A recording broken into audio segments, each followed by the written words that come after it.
கருமஞ்சள் மூணுத்தையும் பதிச்சு வச்சு பார்த்தீங்கன்னா 27 டேஸ் ஆகுது. இந்த ஒரு பேக்கில் வந்து பாருங்கள் வந்துச்சு, இலை வந்துச்சு. 27 நாளில் கருமஞ்சளோட இலை வந்துச்சு. அதுக்கப்புறம் இப்போ தான் சின்னதாக வராங்க. இது வந்து பெருசாக இருக்குது. இது கூடவே நான் இன்னும் 2 கருமஞ்சள் வாங்கியிருக்கேன். அதுவும் இந்த வீடியோ சேர்த்து ஆட் பண்ணிட்டுறேன் நான்.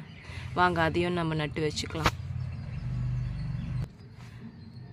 பஞ்சகாவியில் ஒரு 10 மினிட்ஸ் நான் இதில் ஊற வச்சுருக்கேன்.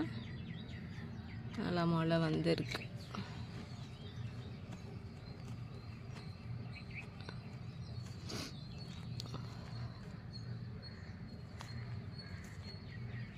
லாஸ்ட் டைம் விதைச்சது கொஞ்சம் மேலே வச்சிட்ருக்கேன்னு நினைக்கிறேன். அப்படியே வந்து அந்த கிழங்கெல்லாம் மேலே வந்துட்டுருக்கு. இந்த மாதிரி கொஞ்சம் மூடி வச்சிடலாம்.